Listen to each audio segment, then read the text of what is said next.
Hello everybody. So first off, I want to say that I'm sorry I can't be in class today, but I'm recording this video to go over some questions from the homework, which was to finish the classwork from yesterday's assignment. Now, I already know that I've got a couple emails regarding questions, exercises 3 and 4, so we're going to go over some of those today. It was my plan to go over these at the beginning of class today, so I'm going to go over that using this video.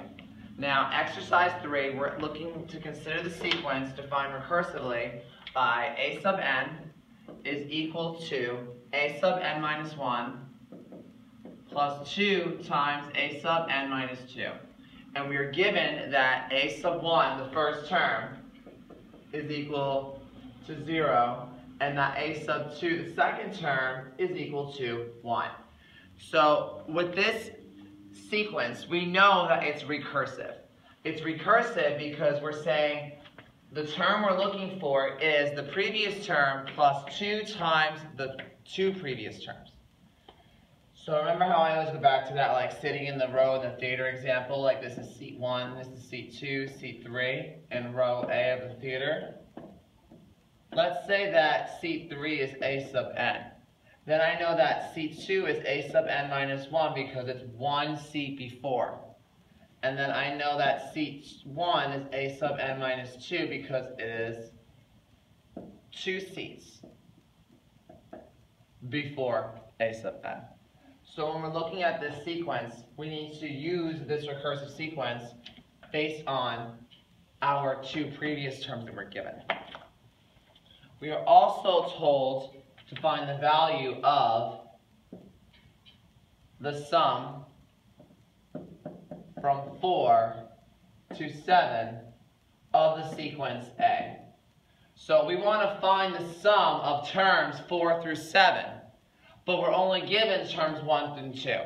So what we need to do is, we need to, in order to find the sum of sequence A from 4 to 7, we need to determine, hey, what are terms 4 through 7? But here's the thing, we're only given, so there's the thing, we're not given all that information. So let's say I want to find the fourth term. I know the fourth term is a sub 4 minus 1 plus 2 times a sub 4 minus 2. So that I'm saying n is 4 for the fourth term. Now, 4 minus 1 is 3, and then 4 minus 2 is 2.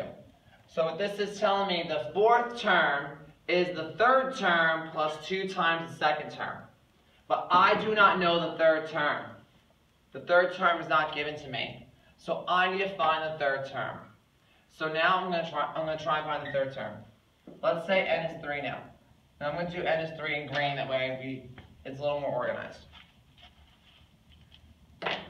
So now let's say I'm trying to find where n is 3. So that means a sub 3 is a sub 2 plus 2 times a sub 1. Now I know that a sub 2, the second term is 1, so the third term is 1 plus the first term is 0. 2 times 0. Well, if I simplify, 2 times 0 is 0. 1 plus 0 is 1. So I know the third term, why did I write 3? The third term is now 1. But I need the fourth, the fifth, the sixth, and the seventh terms. So I need to use my recursive sequence to find them. So I know that the fourth term is the third term, which we just found to be 1, plus 2 times the second term, which is also 1. And if I simplify this equation here, I get 1 plus 2, and then a sub 4 is 3. Now I'm just going to continue this pattern until I find all the terms that I need. So the fifth term is going to be equal to the fourth term plus 2 times the third term. So that would be, the fourth term I know is 3, plus 2 times 1, because the third term is 1. So the fifth term is 3 plus 2.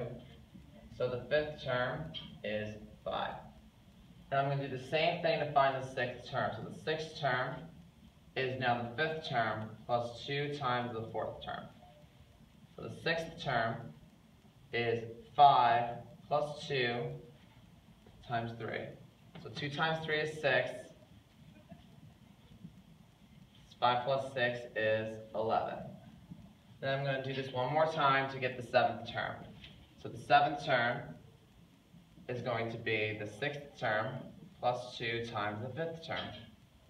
So the 7th term is the 6th term, which was 11, plus 2 times the 5th term, which is 5. So the 7th term is 11 plus 10. So the 7th term is going to be 21. So now, I know I'm going to look at my sum next, because I have my 4th, 5th, 6th, and 7th terms, which is everything I need in order to do the sum. 4th, 5th, 6th, and 7th terms. Because I want the sum of 4 to 7, this is the 4th plus the 5th plus the 6th plus the 7th.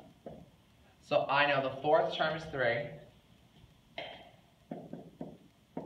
plus the 5th term is 5, the 6th term is 11 plus 21. So 3 plus 5 is 8.